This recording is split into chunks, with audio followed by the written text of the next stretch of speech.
John Wayne Gacy was born in Chicago, Illinois on March 17, 1942, the second of 3 children to auto repair machinist and World War I veteran John Stanley Gacy and homemaker Marion Elaine Roberson, and he was raised as a Catholic.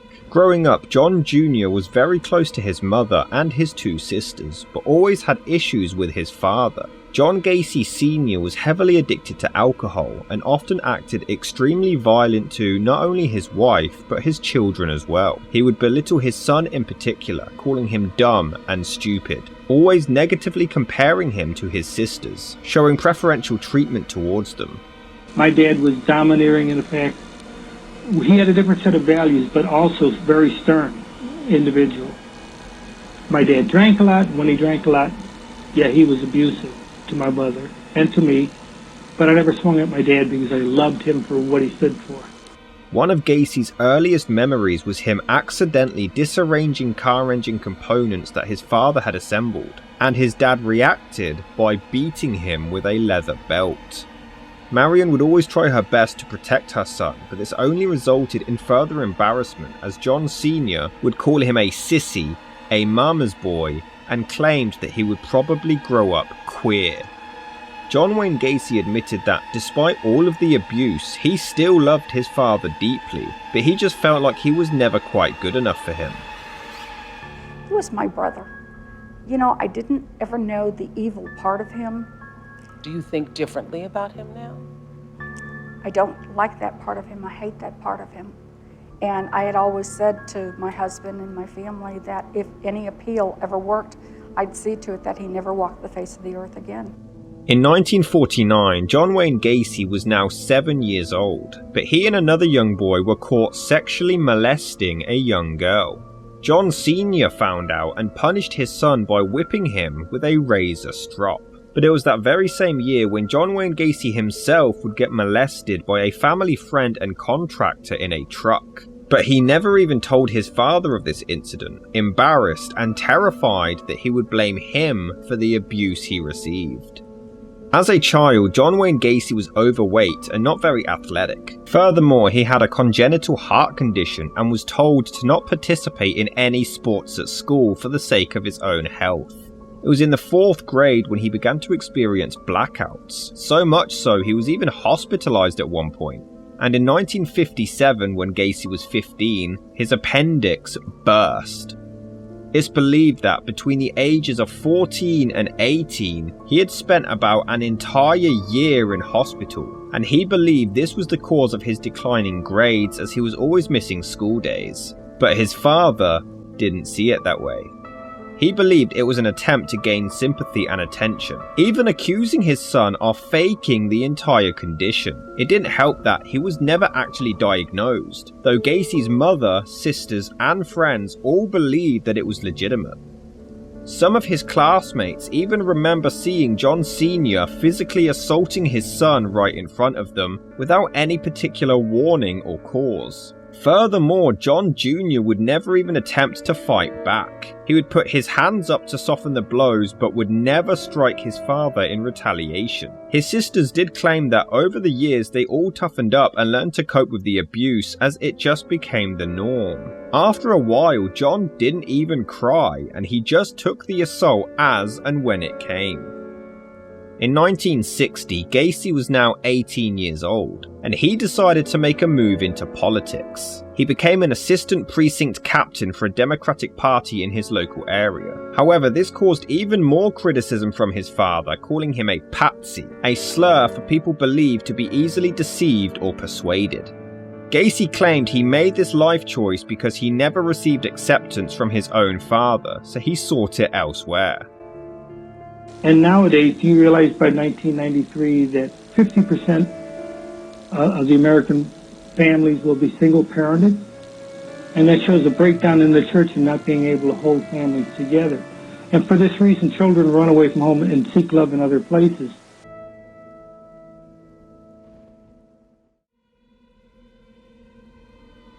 That same year, John Gacy Sr. actually bought his son a new car, but he would confiscate the keys at any moment he didn't do as he said. 2 years later, John Wayne Gacy bought himself an extra set of keys, But once his father found out, he removed the distributor cap and kept it for 3 days. Once he was able to drive again, Gacy headed to Las Vegas, Nevada, where he found work within the ambulance service before becoming an attendant at Palm Mortuary. He would literally sleep behind the embalming room. Gacy worked here for 3 months, observing the morticians embalming the dead bodies.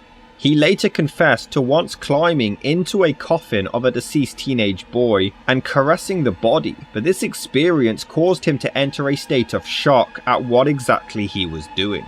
He quickly called his mother and asked if he would be able to return home. His father allowed it, and he went back to Chicago. Once there, Gacy enrolled at Northwestern Business College despite failing to graduate from high school. He would, however, graduate in 1963 before taking a management trainee position with the Non-Bush Shoe Company. He was transferred the following year to Springfield, Illinois as a salesman, where he would even get promoted to the manager of his department.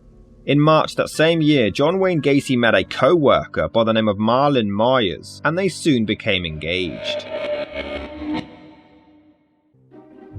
Gacy joined the local Jaycees and was eventually named keyman in April of 1964 after all of his hard work. However, this would lead to his first homosexual experience. One of his colleagues enticed him with some drinks and invited him to spend the evening on his sofa. Gacy agreed, and whilst intoxicated, the colleague performed oral sex on him. In September 1964, after a 6-month engagement, John Wayne Gacy married Marlon Myers. His new father-in-law had bought 3 KFC restaurants in Waterloo, Iowa, and the couple planned to move there in order for Gacy to manage the restaurants, moving into Marlon's parents' home, which was now empty. Gacy was offered $15,000 per year, as well as a cut of the restaurant's profits. Meanwhile, in Illinois, Gacy was now vice president of the Springfield Jaycees, and was even named the 3rd most outstanding Jaycee in the entire state of Illinois. He completed a management course for the planned relocation before moving to Waterloo with his wife. He then opened up a club in the basement where his employees could drink alcohol and play pool, often socializing more with the young men. He would often provide them with alcohol before making sexual advances. However, if they turned him down, he would simply laugh it off and pretend that he was joking. In February 1966, Marlon gave birth to John Wayne Gacy's son, and in March the following year, his daughter. Gacy claimed that his life was perfect, and it even led to him finally gaining approval from his father. John Sr. and Marion visited in July 1966, and he deeply apologized for the abuse, stating, "Son, I was wrong about you." I've always looked after my children, even now.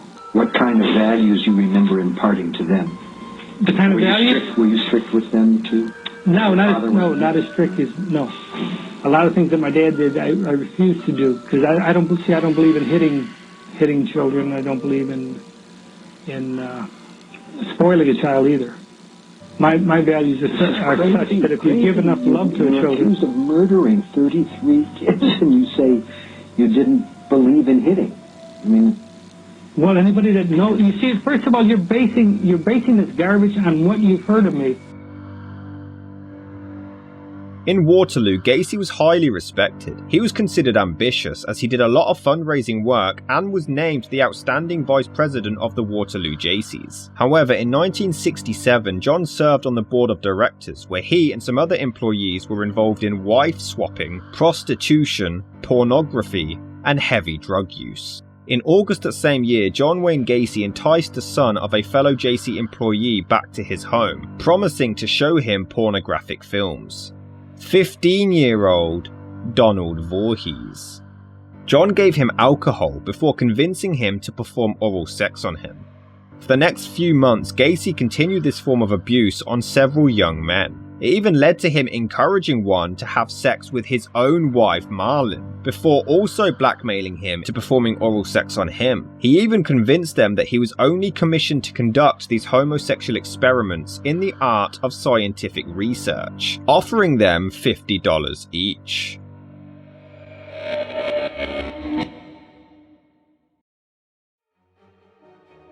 It wasn't until March 1968, 7 months after the assault, that Donald Voorhees informed his father of what John Wayne Gacy had done to him. He immediately called the police, who arrested John and charged him for the assault, as well as an attempted attack on 16-year-old Edward Lynch.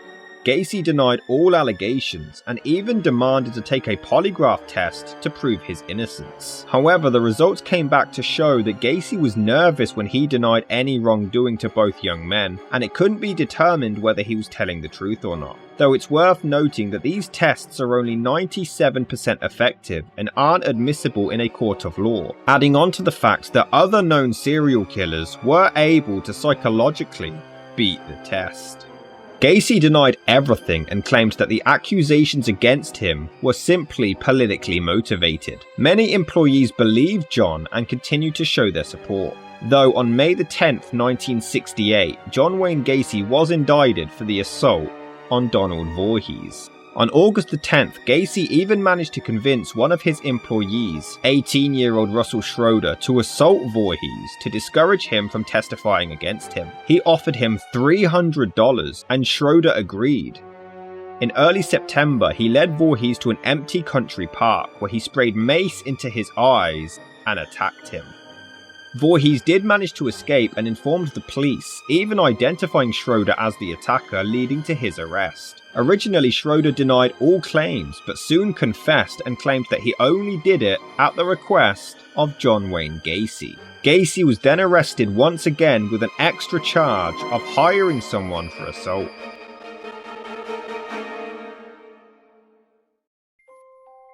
On September the 12th, John was forced to undergo a psychiatric evaluation at the psychiatric hospital of the University of Iowa. He was examined over the course of 17 days, and it was concluded that he had an antisocial personality disorder, and they felt he was unlikely to benefit from any therapy or medical treatment, and that his behavior pattern was likely to bring him into repeated conflict with society. But they also believed he was perfectly capable and mentally competent enough to stand trial.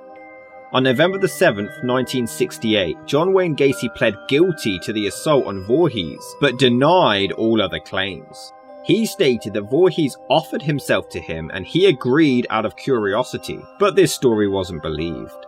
On December the 3rd, he was convicted of sodomy with a child and sentenced to 10 years imprisonment at the Anamosa State Penitentiary. That same day, his wife filed for divorce, demanding their home and property, sole custody of their 2 children, and alimony. This was granted, and the divorce was finalized on September the 18th, 1969. John Wayne Gacy would never see his wife or children again. During his time on trial, Gacy actually gained a reputation as a perfect prisoner. After just a few months, he became head cook, he managed to raise the inmates' daily pay in the prison mess hall, and he even supervised several projects to help improve conditions inside. In June 1969, he was denied parole, but Gacy then completed 16 high school courses in order to prepare for a second hearing, and he even finally gained his diploma in November of 1969.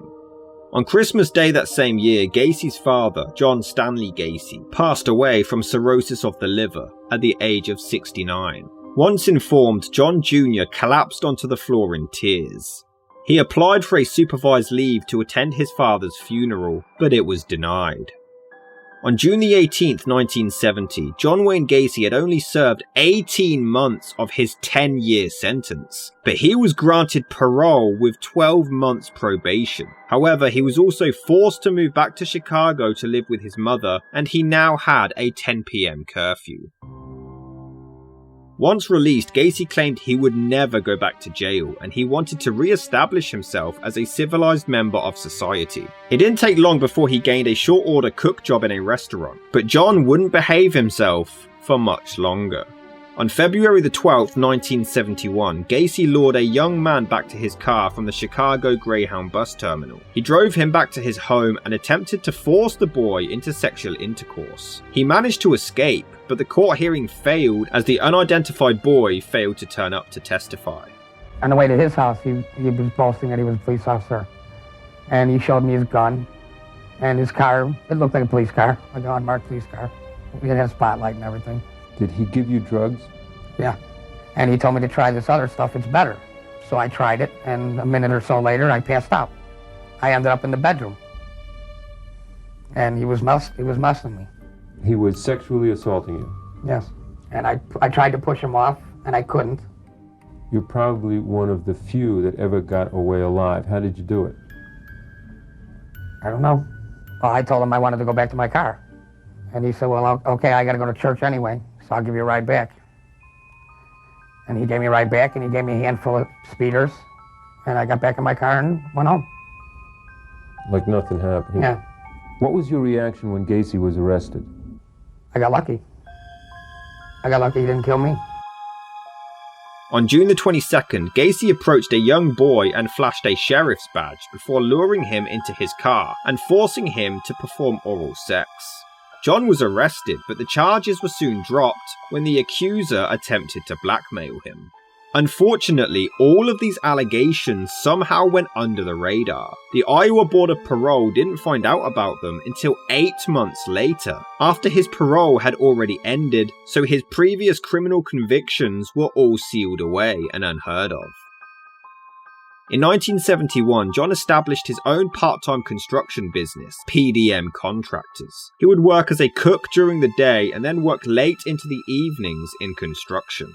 Gacy's mother helped him financially during this time, to the point he was even able to buy a ranch house near Norwood Park Township, with his mother moving in with him. This would be where all of his murders would take place. There's a misconception of what the house on Summerdale is. It's not a house where you work 9 to 5 and come home, and it's like a house where you live in. The living room was the private office section. One of the bedrooms was a terrarium. The kitchen was more like a fast food kitchen.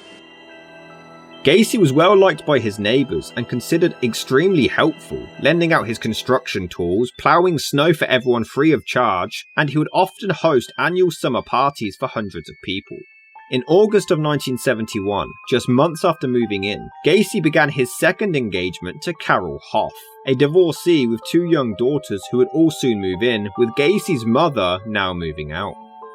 On January 2nd, 1972, John Wayne Gacy attended a family party before driving to the Civic Center to view some ice sculptures. However, en route, he lured 16-year-old Timothy Jack McCoy from the Chicago Greyhound bus terminal to his car. McCoy was traveling from Michigan to Omaha, Nebraska, but Gacy offered a sightseeing tour of Chicago before instead taking him home, offering him to spend the night and then driving him to the station in the morning to catch his bus. However, the next day, Gacy woke up to find McCoy standing in his doorway, wielding a kitchen knife.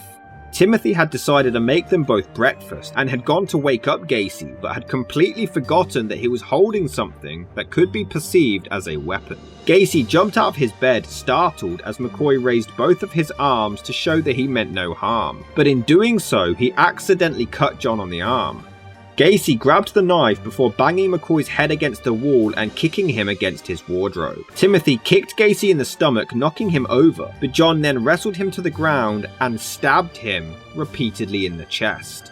It wasn't until McCoy was dying on the ground when Gacy washed the knife in the bathroom and then entered the kitchen to realize his mistake.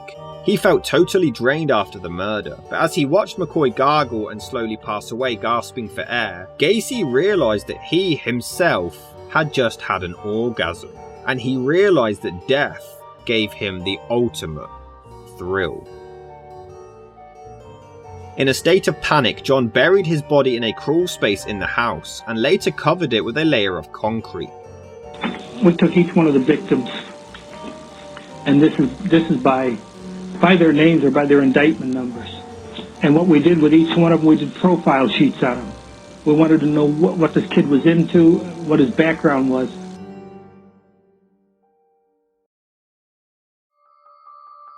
This didn't affect his life too much, as John Wayne Gacy and Carol Hoff would then marry on July 1st, 1972. In the middle of 73, Gacy finally quit his job as a cook so he could focus completely on PDM Contractors.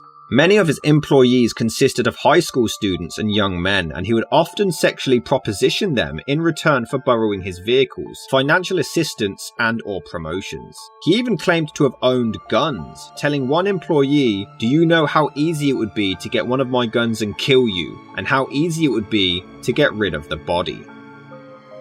That same year, he travelled with a teenage employee of his to Florida to view a property that John had just purchased. But on the first night there, Gacy raped him. Once back in Chicago, the victim drove to John's house and assaulted him in his own yard. Gacy simply told his wife that he was attacked for refusing to pay the boy for poor quality work.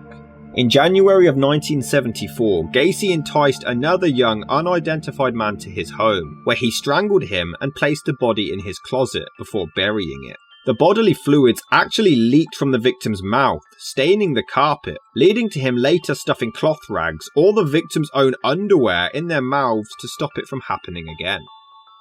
I'm not only the victim here. I may be the 34th victim, but there are other victims to this crime, and that is the family.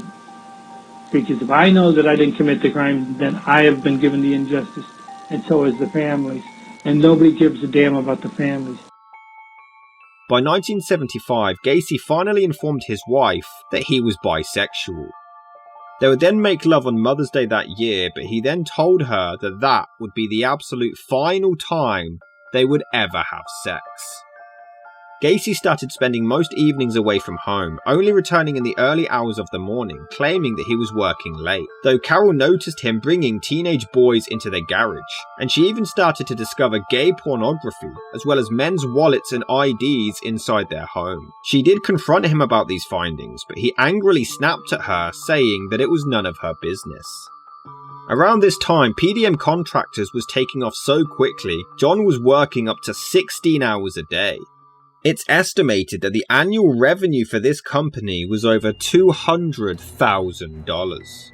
On July the 30th, 1975, another employee of John's, 18-year-old John Butkovich, confronted his boss over 2 weeks' outstanding back pay. Gacy offered him a drink before tricking him into being handcuffed, which is when he sat on his chest before strangling him. Gacy kept the body in the garage, intending to bury it in the crawl space. However, his wife and stepdaughters returned home prematurely, so Gacy had to improvise and buried the remains under the concrete floor of the garage in an empty space he had prepared to dig a drain tile instead. The next day, Butkovich seemingly vanished without a trace. His car was found with his jacket and wallet inside, and the keys still in the ignition.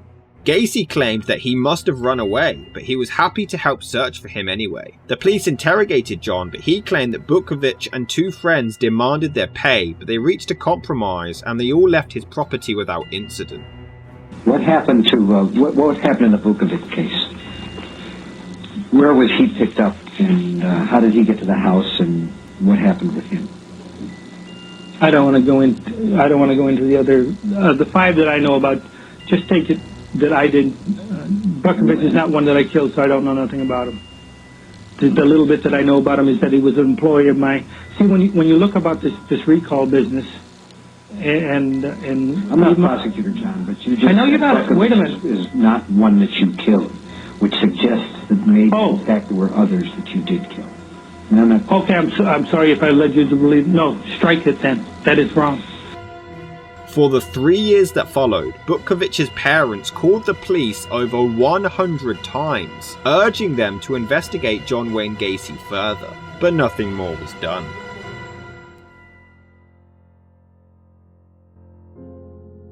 In October that year, an argument began when Carol failed to balance her checkbook correctly, leading to Gacy snapping, and this resulted in Carol asking for a divorce. John actually agreed, though she and her daughters all continued to live in the same house as him for a further 4 months until they got their own apartment. On March the 2nd, the divorce was finalised on the grounds of Gacy's infidelity with young men. It was during the divorce when neighbours noticed a lot of erratic changes in John's behaviour. They would spot him keeping company with several different young men, his car would arrive or leave in the early hours of the morning, his lights would go on and off in the early hours, and one neighbour even claimed they heard the sounds of muffled high-pitched screaming, shouting and crying, which would wake up her and her son in the early hours, and it was clearly coming from the home of John Wayne Gacy. but they never reported it. During this time, Gacy was part of a local moose club, and he discovered a Jolly Joker clown club whose members would perform at fundraising events and parades to entertain hospitalized children. In late 1975, Gacy joined the club and started his own clown characters. Pogo, who was a happy clown, and Patches, who was a lot more dark and serious. To me, clowning it was a way of relaxation for me. You regressed into childhood, you were able to relax, and you could be goofy if you wanted to, and still you had the facade of your face being covered. He would often perform at parties, political functions, charitable events, and children's hospitals. I always felt that service to community and community service to others, in my religious background, I felt if you serve other people, it'll come back to serve you. I've always believed that way with generosity. He would even remain in the costumes after the performances, even drinking at a local bar in the Get-Up before returning home. This would lead to Gacy later being dubbed the Killer Clown. In May 1975, Gacy hired 15-year-old Anthony Antonucci. In July that year, John visited his home where they both drank a bottle of wine together and then watched a heterosexual porn film, though this led to Gacy wrestling Antonucci to the floor and handcuffing his hands behind his back. However, one cuff was left loose and he managed to free his arm while John was out of the room. Upon returning, Antonucci, who was a trained high school wrestler, pounced on him, wrestled him to the ground, got the key and handcuffed Gacy's hands instead. John initially threatened him, but then promised to leave if he took the handcuffs off. Antonucci agreed, and John Wayne Gacy left the property. Just a month after his divorce was finalised, John Wayne Gacy abducted 18-year-old Darrell Sampson and murdered him. He was last seen alive in Chicago on April 7th, 1976. John buried him under the dining room with a section of cloth lodged inside his throat. 5 weeks later, on May 14th, Randall Reffett disappeared whilst walking home from Senn High School. Just hours after he was abducted, 14-year-old Samuel Stapleton vanished as he walked home from his sister's apartment. They were both believed to have been murdered in the exact same evening, and both buried together in the crawl space. On June 3rd, 17-year-old Michael Bonan disappeared whilst travelling from Chicago to Waukegan. Gacy strangled him with a ligature and buried him underneath the spare bedroom. Just 10 days later, he proceeded to murder 16-year-old William Carroll and buried him in the crawl space. On July 26, 1976, John picked up 18-year-old hitchhiker David Cram. He offered him a job and he even started work that very same evening. On August 21st, Cram even moved into John's house, and the next day they shared drinks to celebrate his 19th birthday, while Gacy was dressed as Pogo the Clown. John managed to convince him to wear handcuffs in front of his body before swinging him around whilst holding the chain linking the cuffs. He then told him he was going to rape him, though Cram managed to kick Gacy in the face and get out of the handcuffs. However, he remained living there. On August 5th, 16-year-old James Harkinson made his final phone call to his family before vanishing. John Wayne Gacy murdered him and buried him in the same crawl space, beneath the body of 17-year-old Rick Johnston. It's unclear when he was killed, though he was last seen on August 6th. It's believed that Gacy also murdered 2 more unidentified people over the next few months. Just 4 weeks after assaulting David Cram, Gacy appeared at his bedroom door and again said he was going to rape him. "Dave, you really don't know who I am. Maybe it would be good if you give me what I want." Cram refused and another physicality ensued before Gacy left, claiming that he just wasn't any fun. On October 5th, David Cram finally moved out and quit PDM Contractors, though he did continue to work for Gacy for the next 2 years. It didn't take long, however, before another 18-year-old employee, Michael Rossi, moved in. He would also sometimes help Gacy with his performances as Pogo, sometimes even starring as Patches himself. John Wayne Gacy began to enter local Democratic Party politics, even cleaning their headquarters completely free of charge. He was rewarded for all of his community service with an appointment to serve on the Norwood Park Township Street Lighting Committee, earning the title of Precinct Captain. That same year, he was appointed director of Chicago's annual Polish Constitution Day Parade, supervising said event for 3 years straight. Gacy was even photographed with the First Lady, Rosalind Carter, and once the truth was discovered, this event was seen as a complete embarrassment. Furthermore, because Gacy is seen wearing an S pin, indicating that he was even given special clearance. On October the 4th, 1976, John Wayne Gacy abducted and murdered Kenneth Parker. Just 2 days later, 19-year-old William Bundy, who allegedly worked for Gacy, informed his family that he was attending a party, but vanished, being killed through suffocation. Gacy then buried the corpse underneath his master bedroom. In December 1976, another employee of his, 17-year-old Gregory Godzik, disappeared. His girlfriend last saw him outside her house after he had driven her home after a date. He had allegedly told his family that Gacy had previously made him dig trenches for some kind of tiles in his crawl space. Gacy denied having anything to do with it and said that Godzik ran away from home and had told him he wanted to do so for quite a while. He even claimed that he had a voicemail message from Godzik confirming his plans, but couldn't provide it as evidence as he had supposedly erased the recording.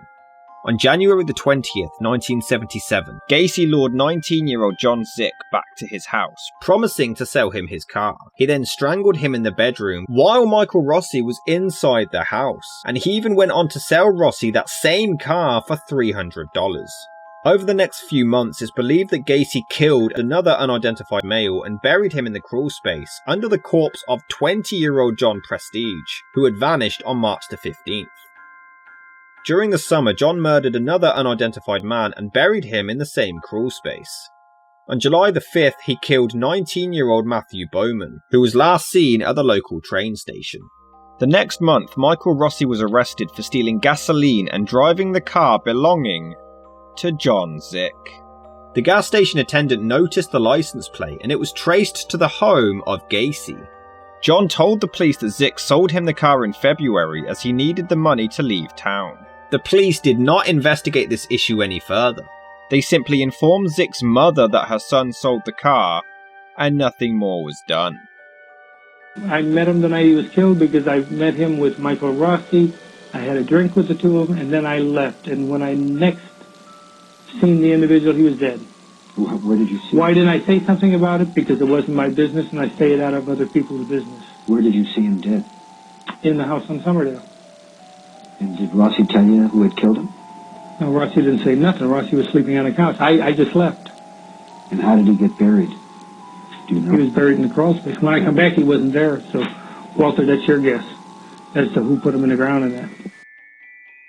In September, 18-year-old Robert Gilroy, who lived just 4 blocks away from Gacy, was murdered and buried in the crawl space. On September the 12th, John flew to Pittsburgh, Pennsylvania to supervise a remodeling project and didn't return to Chicago until the 16th. This is important because Gilroy was last seen alive on the 15th, while Gacy was in a completely different state, leading to speculation that John Wayne Gacy had one or more accomplices in some of, if not all, of these murders. There's others involved. At the time of my arrest, there was 4 other suspects. 3 of the suspects that we knew that they knew then was Michael Rossi, David Cram, and Philip Paskey. All employees of PDM contractors, all with keys to the house on Summerdale. 10 days after Gilroy vanished, 19-year-old John Mowry disappeared after leaving his mother's house to walk to his apartment. On October the 17th, 21-year-old Russell Nelson vanished outside a Chicago bar. Gacy killed him and buried him beneath the guest bedroom.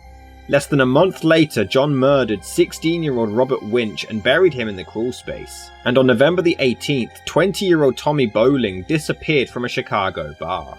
On December the 9th, 19-year-old David Tausmer disappeared after telling his mother that he was going to a rock concert in Hammond, but he would never make it there. Gacy strangled him with a ligature and buried him in the crawl space. On December the 30th, Gacy abducted 19-year-old Robert Donnelly from a Chicago bus stop at gunpoint. He drove him to his home where he raped and tortured him. He would dunk his head into a bathtub until he passed out, all whilst taunting him, stating, "Aren't we playing fun games tonight?" Donnelly was in so much agony, he begged for Gacy to murder him, and John even replied, "I'm getting round to it." But bizarrely, after several hours of abuse, John drove Donnelly to his workplace and let him go, warning him that nobody would ever believe his story. Regardless, on January the 6th, 1978, just a week later, Donnelly did report the incident to the police. Gacy admitted to having a slave sex relationship with him, but insisted that it was all consensual. And the police believed him, and no charges were pressed. Just a month later, Gacy murdered 19-year-old William Kindred, who vanished on February the 16th after telling his fiancée, who knew Gacy personally, that he was spending the evening at a bar. This would be the final victim buried in the famous crawl space. You know, I found it as odd when we bought the house that a house with a crawl space would need a sump pump. But then I learned the first time it rained that this ground gets wet under there, and the crawl space actually floods up to a foot deep in water. And then as it recedes, it puts out a musty odor. There was always a musty odor in that house. At this point, there was just no more room for any bodies in there, so he started using his attic, but was mostly worried about them leaking through the ceiling. He then chose to dispose of them on the I-55 bridge into the Des Plaines River. He claims to have thrown 5 bodies in there that year, but only 4 were discovered, though he believed that one may have landed on a passing barge, though it was never found. In mid-June, 20-year-old Timothy O'Rourke was killed by Gacy and was the first victim to have been thrown over the bridge. On March the 21st, John Wayne Gacy lured 26-year-old Jeffrey Rignall into his car. Shortly after, he chloroformed him and drove him to his house, where his arms and head were restrained in a pillory device affixed to the ceiling. Gacy raped and tortured him with various instruments, including lit candles and whips, continuously using chloroform to knock him unconscious. Gacy then drove him to Lincoln Park in Chicago, where he dumped his body where he was unconscious, but still alive. Upon waking up, Rignall managed to stagger to his girlfriend's apartment, where they called the police. But they still didn't investigate John Wayne Gacy. Rignall was rather dazed, but remembered certain areas of the streets and the car that Gacy was driving, leading to him and his friends staking out the area. They found the car and traced it back to his house, where John Wayne Gacy was finally arrested on July the 15th, 1978. He was standing trial for the assault on Jeffrey Rignall, but this didn't stop him. On November the 4th, Gacy murdered 19-year-old Frank Landingin. His naked body was found in the river over a week later. On November the 24th, 20-year-old James Mazara vanished after Thanksgiving dinner with his family. On December the 11th, John Wayne Gacy visited the Nissan pharmacy in Des Plaines, Illinois, to discuss a possible remodeling deal with the store owner Phil Torf. During this interaction, he was within earshot of 15-year-old employee Robert Peast. John offered him a job, claiming that the starting wage of $5 an hour is almost double his pay at the pharmacy. John soon left, but Peast's mother then showed up to take her son home to celebrate his birthday. But he asked to wait as some contractor wanted to talk to him about a job. He left the store at 9 p.m, promising to return shortly. She would never see her son again.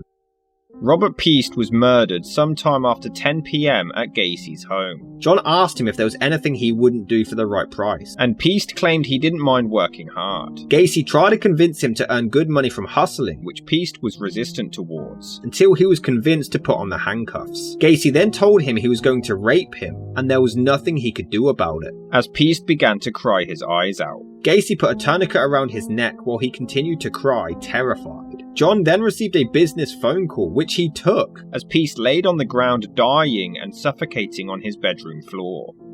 When Peast failed to return to the pharmacy or home, his family filed a missing persons report, and Phil Torf named Gacy as the contractor Peast left to talk to about a job. Lieutenant Joseph Kozenzak, whose son was a schoolmate of Robert Peast, chose to investigate Gacy himself. After talking with Peast's mother, he was convinced that he didn't run away from home. The police did a routine background check to see John Wayne Gacy's history, leading to Kozenzak and 2 police officers visiting his home the next evening. Gacy admitted he spoke to a young boy who he believes to have been pieced, but he didn't offer him a job, claiming that he only returned to the pharmacy after 8 p.m. as he had left his appointment book there. He promised to return to the station that evening to make a statement confirming it, but he couldn't do so immediately as his uncle had just passed away. At 3:20 a.m., John arrived at the station covered in mud, claiming that he was involved in a car accident. He returned later that day and denied any involvement in Piest's disappearance, and insisted he didn't offer him any job. He again claimed he returned to the store to get his appointment book as Phil Torf had rang him to do so, but Torf denied this phone call ever taking place. On December the 11th, John Wayne Gacy wrote a statement detailing all of his actions. Robert Piest was killed by another individual in my home. How did he get to your home? He was transported to the house by another. How did the other, whoever he was, kill Robert Piest? I believe he was strangled. You were there, right? Not during the crime, but I was there afterwards, and I watched the removal of the body. And what happened to the body afterwards? It was one that was... That body was put into the river. It was taken to the river and dumped in the river. Did you help do that? Yes, I'm in complicity with that. I've always contended. Don't look at me as an innocent babe of the woods.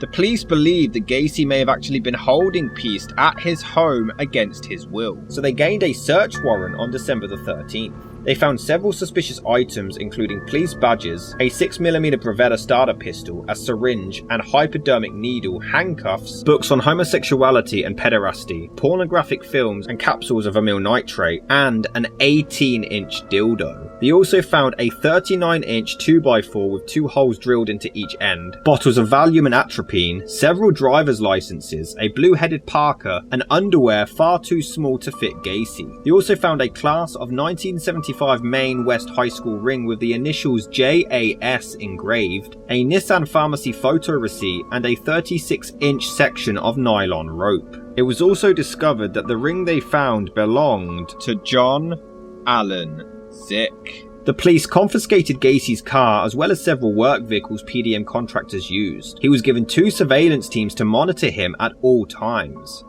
By December the 16th, Gacy was still acting suspiciously, often inviting the detectives who were hired to monitor him to join him for meals in a restaurant or drinks in his home. He still denied any wrongdoing and accused the officers of harassing him because of his political connections or his drug use. He wanted to mock them, knowing they wouldn't arrest him now for any minor issues, so he would deliberately break some traffic laws or intentionally lose their tail when driving in public. However, the other former housemate, David Cram, was interviewed, and he described Gacy as hard-working and very open-minded when it came to sexuality. He also claimed that Gacy once gave him a watch and actually claimed that it was from a dead person.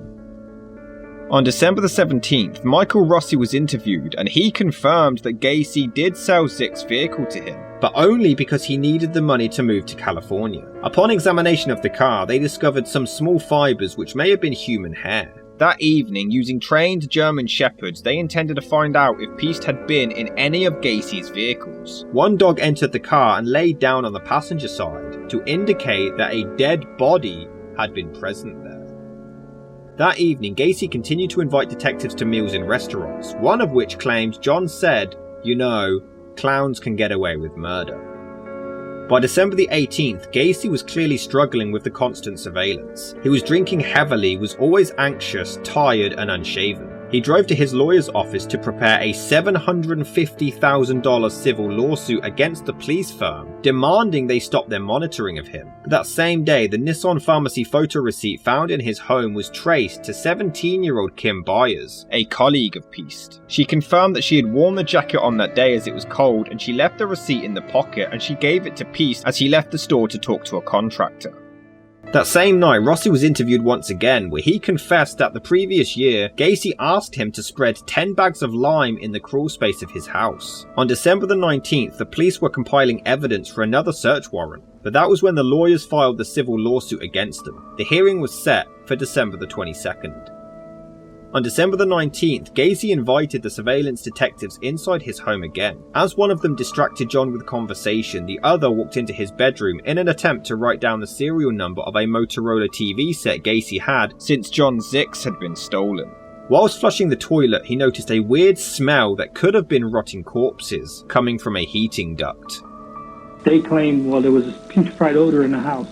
And I contend that was a lot of hogwash too, because one officer, Schultz, claims on the 18th or on the 19th that as he came into the house, we had come into the house and my little Lhasa Apso was in the house. And of course he had been locked in the kitchen, all day. Well, the little puppy, he piddles, see, and while he's piddling and while he is doing his business on the paper and that, you can imagine what it smells like if you go into a closed room. And when the heat came on, as soon as the heat came on, it'd give you, that strong feces odor. On December the 20th, both Cram and Rossi were interviewed once again. Rossi believed the bodies may have been put into the crawl space and agreed to a polygraph test. He denied any involvement in Pieste's disappearance and also denied knowing where his body was. However, he soon refused to answer any more questions, and he became erratic and inconsistent with his responses, which led to the test being inconclusive. This was when Cram finally informed the police of Gacy's attempts to rape him 2 years earlier. He also told a story of the first search warrant 2 weeks prior. Gacy was pale and Cram noticed a clot of mud on the carpet, which he believed came from the crawl space. He claimed John immediately grabbed a flashlight and entered the area, possibly to look for evidence of digging. That evening, on December the 20th, 1978, John Wayne Gacy drove to his lawyer's office in Park Ridge for a scheduled meeting to discuss the civil suit. Gacy showed up looking disheveled and immediately asked for an alcoholic drink. He was given a bottle of whiskey before finding a magazine with a picture of Robert Pieste on the cover. He pointed to him and claimed, "This boy is dead. He's in a river." For the next few hours, John Wayne Gacy gave a drunk confession. "I have been the judge, jury and executioner of many, many people, and now I want to be the same, for myself." He confessed to all of his murders, stating that sometimes he would black out and wake up to find dead kids on his floor, but he kept their bodies in his crawl space as he believed they were now his property. Due to his intoxication, Gacy passed out mid-confession, to the point his lawyer arranged him a psychiatric appointment at 9 AM. Gacy woke up and was informed that he had confessed to killing 30 people, much to his shock. Gacy replied, "Well, I can't think about this right now. I've got things to do." His lawyer tried to convince him to stay for his appointment, but John left anyway. Gacy knew his arrest was inevitable, but he was wanting to enjoy his final day of freedom with his friends and family to say his last farewells. He drove to a gas station to fill up his rental car before handing a small bag of marijuana to the attendant, stating, "The end is coming for me. These guys are going to kill me." He then drove to a fellow contractor's home, Ronald Rose, hugged him, and burst into tears. "I've been a bad boy. I killed 30 people, give or take a few." He then drove to Cram's home to meet with him and Rossi, praying in his car on the drive there. He spoke with them both before going to a scheduled meeting and then to Mary Hill Cemetery where his father was buried. While he was driving to all of these locations, the police were preparing the second search warrant, specifically to find the body of Robert Pieste. However, due to his recent erratic behaviour, they were convinced that John Wayne Gacy was about to commit suicide. They needed to arrest him as soon as possible. They literally used the previously mentioned cannabis charge as an excuse to get him into custody.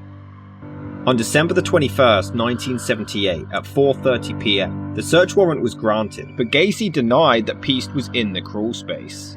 Upon investigation, they discovered putrefied flesh and a human arm bone. More remains were found, and Gacy was finally charged with murder. In regards to going out into the garage, yes, I know I went to the house, and yes, I know I walked in the garage, and they asked me where the last section of concrete was poured. Okay. I said, there's the last section where the last section of concrete was poured. Okay. They are the ones that took the orange can of paint and said, here, put a mark there, so I put an X there. So the paint was not to identify the place of burial? No. No, it never was. 26 bodies were unearthed from the crawl space over the next 7 days, with 2 others being found elsewhere in the house. 4 more were found on December the 26th, and the following day another 8. The next day another 4, and on December the 29th another 6. The Des Plaines River was then searched to find more of the victims' bodies, including Robert Pieste, who had 3 wads of paper shoved down his throat while he was still alive, causing him to suffocate to death. On February the 6th, 1980, John Wayne Gacy was charged with 33 counts of murder. He spent 300 hours with doctors leading up to the trial, enduring countless psychological tests to determine whether or not he was competent enough to stand trial. He tried to convince them that he was suffering from multiple personality disorder, claiming to have 4 different personalities: the hard-working, civic-minded contractor, the clown, the active politician, and a policeman called Jack Hanley, who he called Bad Jack. Allegedly, as he confessed to his crimes, he was relaying what Jack did, who hated homosexuality and viewed male prostitutes as weak, stupid, and degrading scum. He was advised to plead not guilty due to insanity, and 3 psychiatric experts concluded that he was a paranoid schizophrenic who did indeed have multiple personality disorder. However, the prosecutors decided that Gacy was in fact sane and in full control of his actions, citing the premeditation and calculated planning of his crimes to avoid detection for so long. What do I think of Jeffrey Dahmer? I don't know the man personally, but I'll tell you this, that's a good example as to why insanity doesn't belong in the courtroom. Because if Jeffrey Dahmer doesn't meet the requirements for insanity, then I'd hate like hell to run into the guy that does. Do you feel Beyond that, I have no comment on Jeffrey Dahmer because I'm not Jeffrey Dahmer. And I would not, whether it's Berkowitz, whether it's Bundy, whether it's Williams, Wayne Williams down in Atlanta, or any of the others, or Charlie Manson. See, I don't comment about other cases for the simple fact is that I wasn't there. Do you feel somewhat of a kinship with some of these people? God, I hate that when they put me in the same club with them. See, the name Gacy has been buried. My sister has passed away a few years ago. Her husband wouldn't even use her maiden name on her death certificate. I've never given my maiden name out. The people, my neighbors, are now, if they watch Oprah, are going to find out who I really am. After 31 years of living in a closet, not being able to talk about John or anybody, and there was a couple of times I haven't even told anybody I had a brother, because I didn't want that part of my life known. I wanted my children to have a normal life, my grandchildren to have a normal life, and you can't have that. Gacy even tried to claim that a lot of the deaths were accidental erotic asphyxiation, but these claims were deemed highly unlikely.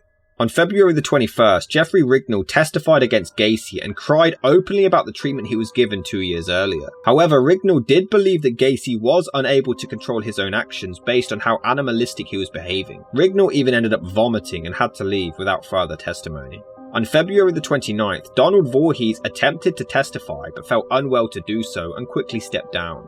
Just a week later, and Robert Donnelly stepped up to recall his own abuse at the hands of Gacy. During his testimony, Gacy even laughed at him several times.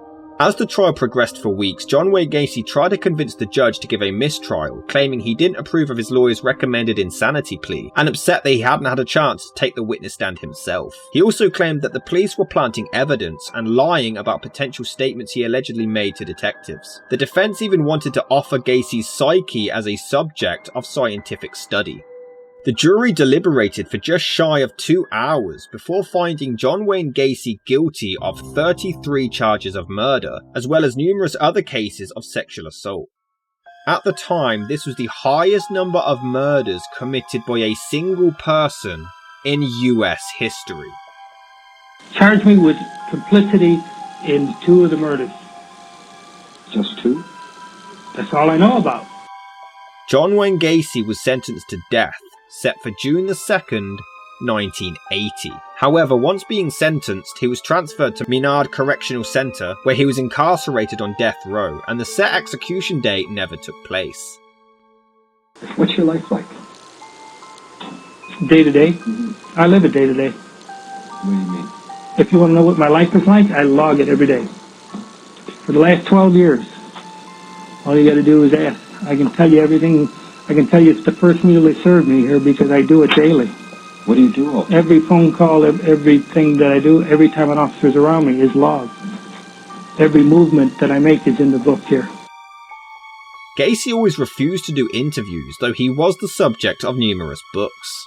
On February the 15th, 1983, fellow death row inmate Henry Brisbane stabbed Gacy in the upper arm with a sharp wire as John was participating in a voluntary work program. He also attacked another inmate, William Jones, but both would recover. During his time on death row, Gacy read several law books and filed countless appeals for his sentence, but all attempts failed. He was trying to doubt the validity of the first search warrant of his home, as well as his lawyers trying to convince him to claim insanity. During his time on death row, Gacy began to paint, from birds to skulls to even other murderers. He would paint his own clown counterparts and even started to earn money from the paintings, and some still remain displayed at several exhibitions. Some were even auctioned off for between $200,000 and $20,000, though some of the victims' families would publicly burn the artwork in protest. Why the skeleton? This was done by request. Somebody requested a skull clown, and mostly the punk rockers and the undergrounders like that stuff there. This is Christ, as I see him in myself. And it's monolithic because Christ, to me, is monolithic. He's all things to all people. This here is the Hi-Ho series, and that is self-explanatory. It's the Seven Dwarfs, and they've always stuck to me as a great child painting. And so I've done a series of Hi-Ho series paintings, and this is the 1990 one. This is called Hi-Ho Around the Campfire. It's an original work. Walt Disney is a mentor for me because I've always enjoyed his creativity, and the Seven Dwarfs. If you actually look at all the faces, they represent the 7 different moods that most people can get into. But it was in the middle of 1984 when the Supreme Court of Illinois stood by his sentence and ordered his execution for November the 14th that year. John attempted to file yet another appeal but was again denied, though once more this date passed and his execution was postponed. In 1985, John posted a post-conviction petition wanting a new trial, but this was dismissed the following year. The new execution date was finally set for January the 11th, 1989, but this also never happened. That one mother that gets on television all the time who thinks I should be given 33 injections, I think she ought to take 33 Valiums and go lay down. She goes on Geraldo's show and all these other shows talking about, I think it's Maori, I think is the name. Her Marine son. If her Marine son was so great, what the hell did he run away from home for all the time? Not enough for him to be murdered. I know that. How can you forgive somebody who ends a part of your life? I can't do it. I don't even think God would expect me to do that, to tell you the truth. Do you want Gacy executed? Yes, I do. I want Gacy to die. John would continue to appeal but was once again denied until his execution was finally set for May the 10th, 1994. It took 14 years for John Wayne Gacy to be sent to execution. I'm just as lovable and jokeable as I was back then. You know, I don't sit around worrying about the death penalty or things like that, no. How could you not? If you believe you've lived your life the right way, then you do not have nothing to fear, in my case. You're not worried about facing God? No. I'm fairly comfortable with him. I've been at the Catholic services. I'm the servant for the priest for the last 10 years. I have no qualms about doing that. I've had confession, I have communion, and I am at peace with myself. Did you ever talk to any of the victims' families? No, the attorneys wouldn't allow us to. They said that it's like admitting that that he is guilty. Is that one of the things you regret? Yes, I do. Yeah. Though weirdly, after all these years of admitting and confessing his crimes, he suddenly denied them and claimed complete innocence. People don't want to know the truth and the honesty of it. If they want to be convinced or brainwashed into what they believe, then fine, then go ahead and kill me.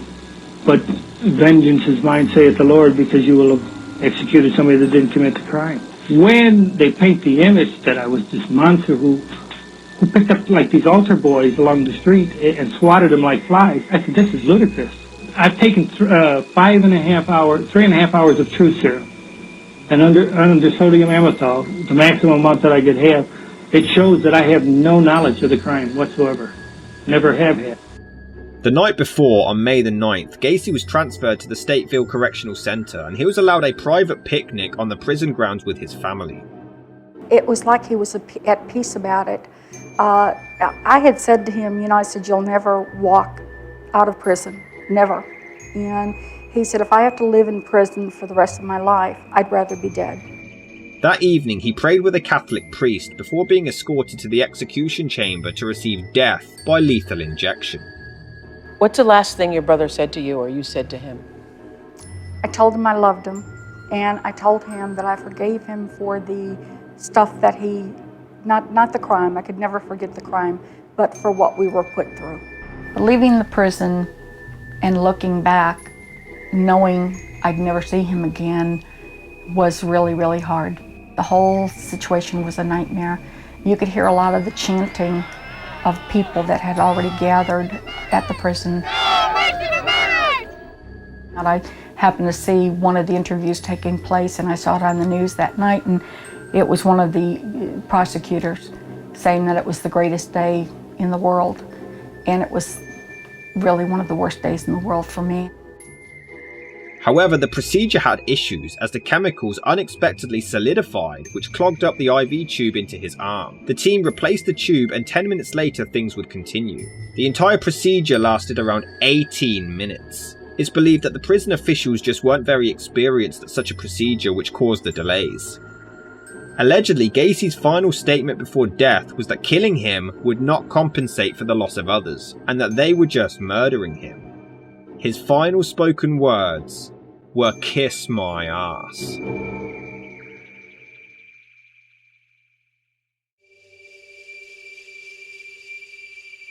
A crowd of over 1,000 people gathered outside the correctional centre to celebrate his death, though some anti-death penalty protesters also showed up.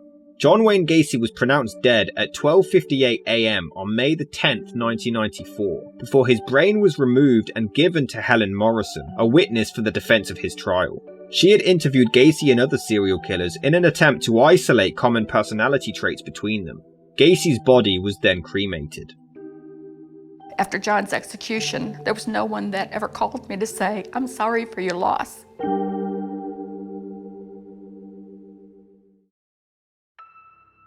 Oddly, as Gacy was confessing to police and investigators, he claimed that his death count could actually be as high as 45, though only 33 are known. He detailed where and how he disposed of the corpses, and when asked if there were any more victims, he replied, "That's for you guys to find out." There was also dispute about some of his victims. On May 23, 1978, 25-year-old Charles Hatchler was found drowned in the Pecatonia River near Freeport, Illinois, having been missing for 10 days. He was an employee of Gacy's and was linked, as John had informed investigators of his death. Michael Rossi claimed that Hatchler often conflicted with Gacy when he failed to show up to work, but John had told several people that he had drowned. By this point, no more bodies could fit in the crawl space, so he was dumped in the river. However, police were convinced that Hatchler fell to death from the bridge and has never officially been connected to John Wayne Gacy. Michael Marino was one who was murdered in 1980, but his mother doubted it was him as the body had clothes on that didn't match what he was wearing when she last saw him alive. Furthermore, Marino had not had his second molars yet, but the body unearthed had. Regardless, an orthodontist studied the body and was confident that it was in fact Marino.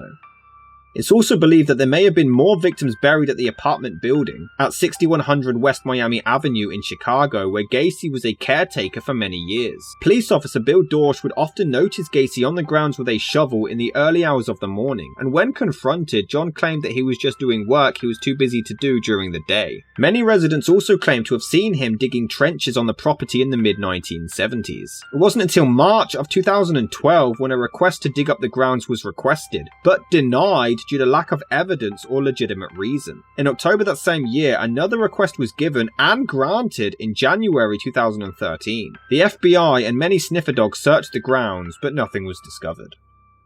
During his confessions, John Wayne Gacy told many investigators that he hadn't acted alone and would often ask if his associates were also arrested. He claimed these people helped him directly with the murders, and he even named David Cram and Michael Rossi as two accomplices in many of the killings. After much investigation, it's believed that he definitely had at least one accomplice.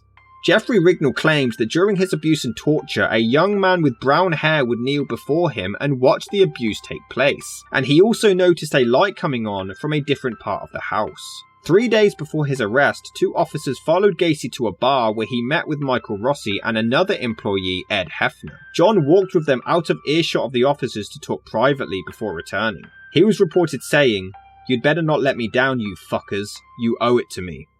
They attempted to whisper more of the conversation, but one officer believed they heard Rossi ask him, "And what, buried like the other 5? Gacy claimed many of his employees had keys to his house, and also named former colleague Philip Paskey, who was an associate of John Norman, who operated a nationwide sex trafficking ring in Chicago. It has been proven that John Wayne Gacy was in a completely different state at the time of at least 3 of the murders.